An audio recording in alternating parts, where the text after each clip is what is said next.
What's up guys, this is Will Hoy coming at you with another video. Today we're going to be talking about railroading. First off, what is railroading? Railroading is where you structure your plot or story so that the players have to go from very specific point to point, similar to stops on a railroad, i.e. Station 1, Station 2, Station 3, Plot Event 1, Plot Event 2, Plot Event 3, and they can't really go that far off.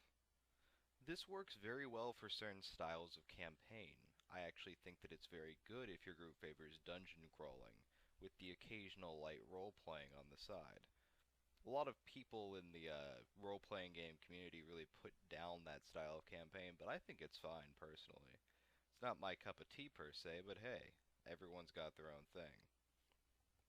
Now that that's out the way, the alternative to that on the other extreme end is sandboxing, whereas you kind of design the larger part of a country or region or continent, and then just sort of let them go about doing what they want.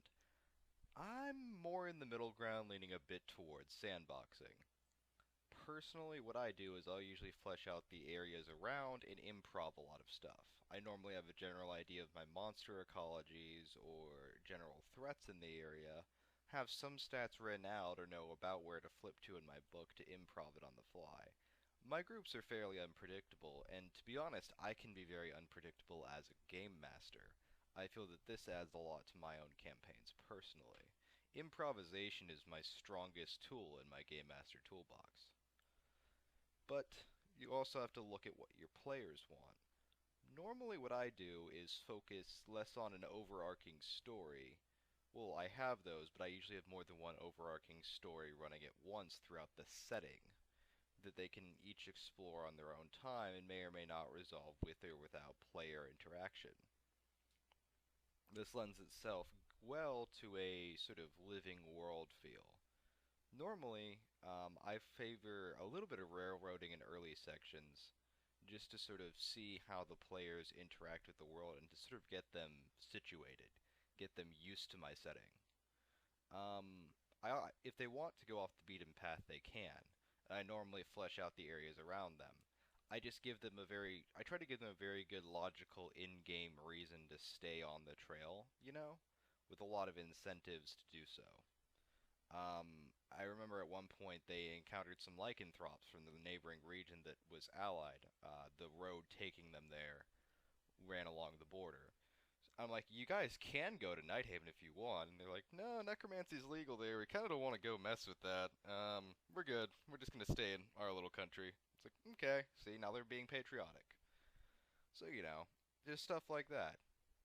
Um, really, it depends on what their expectations are for your campaign, and whether or not the party really wants to go and poke and prod at everything. I've had some groups that had a lot of fun just being on the road and interacting. That's what I focus with in my early sessions, to be honest, is a lot of how the group interacts with itself and the world around it. I feel that it's important to establish character ties early in the game. The party should have a good reason why they're together. I normally ask them to establish who knows who before the game starts, and then once the sort of first plot gets going, I start introducing other story arcs as I go through, um, and make the game more and more sandboxy as is really necessary. Not all settings lend itself well to sandbox. Particularly investigations really lend itself well to this. But alas, if they want to suddenly jump settings or go explore the other country or get on a boat, I'll usually let them. They know that I can pretty much come up with new things on the fly, and I usually have a few notes sitting around for other environments that I wasn't prepared for. Besides, I can usually come up with interesting NPCs on the fly. If you don't feel that you can do that without a lot of prep work, letting them go their own way really isn't for you. I kept them entertained at a bar for like an hour and a half while I was scrambling to try and set up a new environment for them.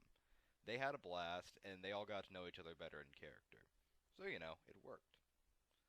The actual end fight, depending on the system, you really have to figure out how much combat they want, and who's going to be the glory boy in combat versus out of combat. You really need to balance that with the group's wants and needs. a lot of groups have one person who's kind of going to sit in the corner. You definitely want to keep that person happy and try to engage them, but really catering to the person who probably isn't going to do much but just kind of has fun sitting at the table being in the group might not be the way to go either. That type of person I've noticed lends itself really well to logic stomping and railroading. I'm serious. Just think about it. That guy will usually figure out how to get from point A to point B, given enough logical information. Think about almost like Civilization. You know how that one guy can just logic stomp his way through all the game mechanics? That's usually the person sitting in your corner. Let him kind of set up some player factions, maybe, if he's interested. It might be and let him sort of micromanage that if he's that type of player. Let them engage with that. That way, when you go do the railroading, they're just setting up little guild posts at every plot point or every new town. You know, might be a way to engage that sort of off the wall player. Not off the wall player. I'm sorry, the wallflower. The complete opposite is true with my sort of improvisation. A lot of my off the walls, batshit crazy players really like being able to just kind of go off the beaten path and do whatever.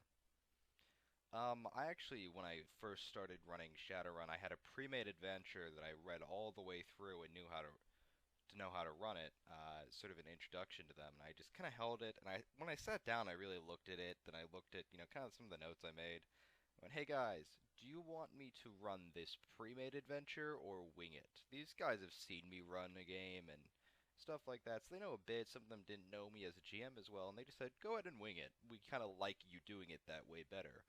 That particular group favors my sandbox, kind of wing it, fly by the seat of our pants type plot and story. It's very much so focused around the group. So again, you really have to figure out what your group wants. That's really the most important thing with any role-playing game is what does the group want versus what does the GM want to run. Now, what I will do, even with my sandbox, is I have a couple of quote-unquote power players. Usually these are semi-elite NPCs that are somewhat friendly to the party, but have their own motivations and story arcs running in the background. These are great for tying in new characters. It, oh, how come this new guy got introduced to the party after his old character died? Oh, well, he's blah blah blah's friend. He's elite NPC's friend, minion, whatever. And then that guy has story motivation to continue with the plot due to the elite NPC that you have probably as a central point to your plot, or at least in my case.